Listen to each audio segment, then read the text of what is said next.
Bonjour Nicolas Cogan, mon business coach. Je voulais vous présenter aujourd'hui un métier qui, pour moi, à mes yeux, est certainement l'un des métiers qui nécessite le plus de précision en termes d'expérience client et de commercialisation. Donc, je suis aujourd'hui ici à l'hôtel des Sables Blancs à Concarneau, accueilli par Rémi Rio. Bonjour Nicolas. Donc Rémi, peut-être avant de commencer, comment vas-tu? Écoute, je vais très très bien. Ouais. Je viens de terminer ma saison. Ça s'est bien passé? Ça s'est très bien passé, oui, dans l'ensemble très bien. Oui. Rémi, est-ce que tu peux nous expliquer ton parcours pour que les personnes qui suivent cette chaîne puissent avoir une idée de comment on arrive au pilotage d'un si beau centre de profit?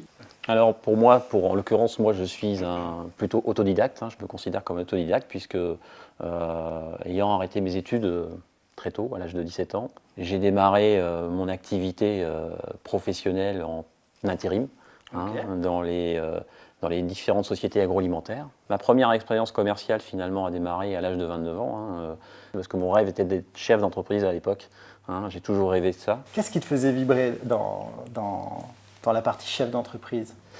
Le fait d'être seul finalement aux commandes, quoi. D'accord. Et d'être le seul décideur quelque part. Parfait. Et ça, c'était important pour moi. Si on revient rapidement sur ta première expérience commerciale, parce que les gens qui suivent cette chaîne sont addicts en fait aux petits tips et Alors, au parcours. L'expérience commerciale, c'est très simple. En lisant certains magazines comme Franchise Magazine, j'ai découvert à l'époque, dans les années fin des années 90, plutôt 2000, début 2000, des enseignes qui avaient le vent en poupe.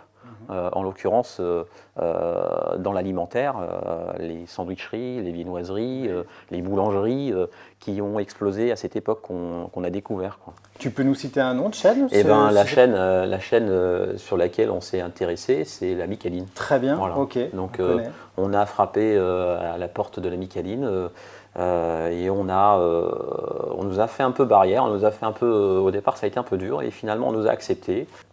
De là, finalement, démarre une formation avec le groupe La Micaline pendant 3 mois. Donc gestion, comptabilité, sensibilité produit. Donc un vrai parcours d'intégration finalement. Un vrai parcours d'intégration. Et ensuite, on a une deuxième formation qui est plutôt terrain, où on est destiné à aller dans les différents magasins pour faire des remplacements des gérants ou des responsables, tout simplement. Très bien. Alors une question, pour l'avoir vécu également, est-ce que tu es passé du coup sur tous les postes? C'est-à-dire où tu es resté uniquement sur les postes managériaux? Non, on est passé sur tous les postes. L'idée, en démarrant dans ce métier, c'était quand même de connaître la base et de connaître le métier de A à Z. Suite finalement à cette formation, on nous a proposé 4 choix de magasins. Ok. Donc on avait le choix entre Libourne à côté de Bordeaux, Bourg-en-Bresse dans l'Ain, Albertville à côté d'Annecy, et ensuite Saint-Dié-des-Vosges. D'accord. Donc on a fait ce petit périple en un week-end rallonge, et on a fini à Saint-Dié-des-Vosges. Super. Et on s'est dit, on achète. Voilà comment ça a fonctionné. Génial. Et donc du coup, engagé tout de suite. On s'est engagé tout de suite. Le magasin allait ouvrir 2 mois plus tard. D'accord. Donc on a participé finalement à la fin des travaux et on a ouvert ce magasin. Tu as été accompagné pour la partie recrutement ou les travaux dont tu parlais? On a été accompagné sur la totalité, entre le recrutement et les travaux par l'enseigne, qui nous a vraiment bien accompagnés. Et puis jusqu'au premier mois d'ouverture. Ok. Voilà. Et ensuite, tu n'as pas eu d'accompagnement ou... Si, on avait la visite régulière de responsables de secteurs qui venaient une fois tous les 15 jours dans nos magasins, pour vérifier si on respectait finalement. C'était des phases de contrôle de cahier des charges ou ça t'apporte également de la valeur, ou tu as vu ça peut-être comme un accélérateur? Pour moi, c'était un accélérateur, dans le sens où ce responsable ou cette responsable finalement avait une vision sur un secteur géographique important, et ce qui nous permettait d'avoir des remontées d'informations sur les différents magasins qui étaient autour du nôtre. Bien sûr, de se situer, mutualiser les best practices. Voilà, c'est ça. D'accord. Donc l'expérience a été plutôt enrichissante, hein, parce que bon, on avait une équipe de 8 à 10 salariés, suivant la saison, quoi. Okay. Et de là, on a rencontré l'enseigne La Boucherie-Restaurant. Ah oui, très belle enseigne. Très belle enseigne, qui aujourd'hui est leader sur le marché Clairement. de la restauration à Tours. Et très très belle expérience, ouverture d'un point de vente en Ille-et-Vilaine. D'accord. C'est son Sévigné, exactement. Et de là, finalement, grâce à un contact, j'ai eu une opportunité de saisir un deuxième établissement en restauration pure, cette fois-ci, mais en tant qu'indépendant. D'accord. Hein, sur Vannes. Sur Vannes, je vois les brasseries. Une grosse brasserie qui, à l'époque, était tenue par un couple qui partait, on va dire, en retraite, tout simplement. Okay.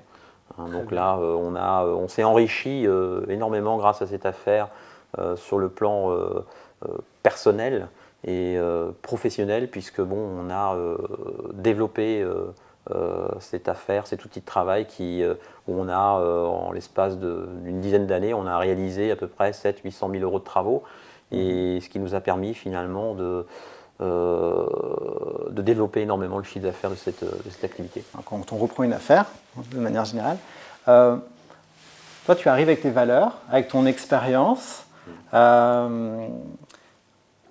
Comment ça se passe? Les passations sont plus ou moins compliquées, quoi qu'il arrive. Parce que bon, il y a l'intégration vis-à-vis du personnel, il y a aussi les changements qu'on peut apporter, les changements qu'on souhaite apporter. Oui, on sait que le changement, dans tous les cas, c'est la conduite du changement, c'est un vrai métier déjà en soi. Oui, et c'est peut-être aussi une crainte de la part souvent des salariés de ne pas aimer ce changement en réalité, alors que le changement est toujours, pour moi, positif, a toujours été positif. Donc, et c'est pour ça qu'on a bifurqué dans notre parcours professionnel sur des changements radicaux, quoi.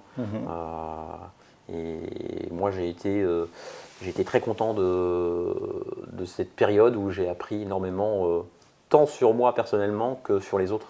La question que je me pose, que je pose souvent au métier aux entrepreneurs dans la restauration, c'est comment on fidélise aujourd'hui des salariés dans la restauration? Comment on fidélise-t-on? C'est un grand sujet. C'est un grand sujet, c'est un grand débat. Aujourd'hui, je pense qu'il faut nous-mêmes, il faut qu'on se remette en cause, hein, quelque part, parce que c'est vrai que la fidélité dans le métier est peu, ou très peu reconnue. Très peu de gens restent dans nos métiers. Pourquoi? Alors, il y a certainement une raison. Je pense que la première raison, c'est que les salariés eux-mêmes, comme les chefs d'entreprise, se fatiguent quelque part du quotidien. Et quand on est dans ce métier, on se remet tout le temps en question quelque part, quotidiennement, de savoir si ce qu'on fait aujourd'hui est bien. Et je pense que les salariés, c'est un peu la même chose. Et peut-être que notre problème aujourd'hui, c'est de mettre en place, en tous les cas, une forme de fidélisation, d'avoir un plan de carrière à long terme. D'animation ou d'y mettre du sens, peut-être certaines fois. Et des valeurs. Et des valeurs. On revient toujours au même, sur ce socle de valeurs au niveau managérial. Moi, j'aimerais qu'on parle de ton projet là. Ton projet, ça fait 3 mois et demi? Mon projet, c'est un peu fou parce que bon, sortir de la restauration ou d'un produit de restauration comme je maîtrisais parfaitement pour m'investir finalement dans un hôtel-restaurant qui aujourd'hui, les Sables Blancs, nous appartient. Adresse que je recommande à tous ceux qui regardent cette petite vidéo. Venez ici, c'est magnifique. Et donc là, aujourd'hui, on découvre un nouveau métier dans le même métier. On a envie de changer toute la partie commerciale du bar, en particulier la partie restauration, la partie bar, la partie accueil, qui pour nous à l'hôtel est hyper importante. Parce que demain, on peut imaginer que dans notre hôtel-restaurant, on n'aura qu'une seule entrée et on rentrera par l'accueil, on maîtrisera mieux les flux et on aura une organisation qui va être complètement différente, avec une déco qui nous permettra d'être dans l'air du temps et d'être apprécié finalement de tout le monde, quoi. On est un lieu de déconnexion ici. On a cette vue magnifique, on a des chambres qui ont vue mer et on a l'impression de déconnecter. Voilà. Rémi, souvent des établissements comme ici, je vois sur d'autres villes en tout cas, pas toujours accessible pour la population locale. On se dit, bon, c'est du haut de gamme, c'est du... Voilà, on ne sait pas si on peut y accéder. Toi, Tu as des projets par rapport à ça? Bien sûr, notre projet, nous, c'est d'ouvrir finalement. On a un établissement aujourd'hui qui est référencé 4 étoiles en hôtel. Yes. C'est pas pour autant qu'on a une restauration gastronomique ou 4 étoiles. Aujourd'hui, on est un lieu de vie. Donc, on est ouvert de 7h le matin au petit déjeuner jusqu'à 23h, minuit. Notre lieu, c'est un lieu de rencontre. Donc, on va faire en sorte que ce lieu soit ouvert à toute la population.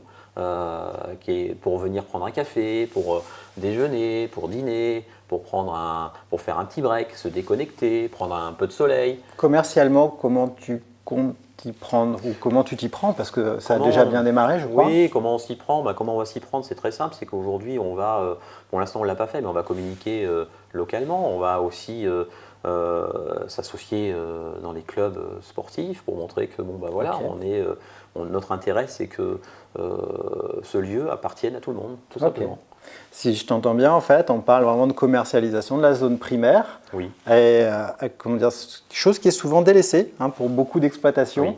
Où on se dit, oui, avec Internet, aujourd'hui, on n'a plus besoin d'occuper le terrain de façon physique. Là, aujourd'hui, moi, je vois chez tous ceux qui réussissent, ont cette même logique que toi, d'occuper ce terrain-là et de jouer aussi de la proximité avec la clientèle. Mais on est obligé aujourd'hui, dans nos métiers, c'est la relation qui compte. Nos clients, quels qu'ils soient, qui viennent régulièrement chez nous pour boire un café ou pour déjeuner, dîner ou à l'hôtel, ont besoin d'avoir des rapports. Oui, c'est besoin d'avoir des rapports. Tu prêches un convaincu, tu sais. Oui, je sais. Bon, très bien. Et du coup, là on parle d'humain, de présence terrain, qui est ô combien importante aujourd'hui dans nos activités. On sait que le métier est quand même très chahuté ou a beaucoup évolué. On parlait de la fourchette.com tout à l'heure. Si on parle d'Airbnb ou de Booking, deux sujets différents, mais à aujourd'hui, tu fais appel à certains de ces services ou pas? Bien sûr. Aujourd'hui, on est obligé de s'appuyer des outils de communication, de réservation en ligne, parce qu'on sait qu'aujourd'hui, nos clients, c'est Internet. On a les yeux rivés sur Internet et on a accessibilité, on a accès finalement à tous les sites aujourd'hui en ligne. Donc, la facilité pour le client et pour nous également pour nous commercialiser. Quelque part, on a besoin de ces sites aujourd'hui pour promotionner notre établissement. Pour manager également peut-être les périodes, une période de saisonnalité aussi. Plus faible, oui. Ouais. Ok. Ouais. Donc là aujourd'hui, on est vraiment sur une stratégie multicanale en termes de vente, ce qu'on voit souvent dans nos vidéos, qui est fortement recommandé. C'est-à-dire qu'aujourd'hui, on peut plus se nourrir d'un seul canal pour ne serait-ce que répondre à la demande de vos propres clients. Ça, c'est important à retenir. En tout cas, merci Rémi de nous donner tous ces éclairages. Si on passe un peu sur la sphère perso, parce que je sais que c'est des métiers où généralement, on peut avoir un peu de pression. Le cadran tourne tout le temps, 365 sur 365. Comment tu fais pour décompresser quand tu as vraiment des coups de speed ou quand tu... Bon, j'ai la chance aujourd'hui, et je pense que j'ai une vraie chance, c'est d'être sur un site extraordinaire. Donc, ma déconnexion, elle est très rapide. C'est vrai, tu ouvres la fenêtre, tu ouvres le rideau. Je vois la mer, je peux me balader, marcher, prendre le GR34 et 10 minutes, un quart d'heure, et puis voilà, ça y est, je peux décompresser très vite. Si tu avais un conseil à donner à quelqu'un qui rentre dans la profession d'hôtellerie-restauration, ou un conseil à suivre ou un conseil à ne pas suivre pour un junior, ce serait lequel? Moi, je pense que le premier conseil que je donnerais, c'est d'essayer de garder, en tous les cas, d'avoir du plaisir dans ce qu'on fait. Ouais. À partir du moment où on a du plaisir au quotidien, on le fait partager indirectement, on le partage avec les autres. Et je dirais que c'est le plaisir qu'on a au travail, il faut le nourrir quotidiennement. Et si on a vraiment du plaisir, on réussira automatiquement. Si tu avais un bouquin, Rémi, à conseiller à quelqu'un qui voudrait entreprendre ou qui voudrait mettre un coup de peps dans sa vie pour avoir une carrière qui fait rêver comme la tienne, ça serait laquelle? J'en ai un en tête, la penser et devenir riche. Voilà, okay, c'est un peu ça. D'accord. Napoléon Hill, c'est ça? Pardon? De Napoléon Hill, oui, pas à le dire. C'est ça, ouais. C'est fou. Ouais, c'est ça. Ok, ouais. Réfléchissez et devenez riche. Excellent. Bah oui, tu as tous les fondamentaux. Et on est riche à tous les niveaux. Hein. Exactement. C'est pas que le financier, parce que l'intérêt d'être, dans mon cas présent, d'être entrepreneur, c'est pas l'argent qui nous mène, c'est le plaisir d'arriver à quelque chose et un objectif final. Et la richesse, elle est là aujourd'hui. C'est comme ça construction. Voilà. Dans l'entrepreneuriat. Dans l'entrepreneuriat. Voilà. Super. Voilà. En tout cas, merci beaucoup Rémi pour Nicolas. Ton accueil. Merci. Ça fait vraiment plaisir de voir des beaucoup. professionnels qui portent des valeurs comme les tiennes. J'espère que cette interview vous a plu, que vous y trouverez de la valeur, que ça pourra aider certains d'entre vous à faire des choix, à repositionner certaines valeurs dans votre activité professionnelle. Moi, je vous dis à bientôt. N'hésitez pas à mettre des commentaires si vous le souhaitez. Et on se voit dans une prochaine vidéo. Au revoir.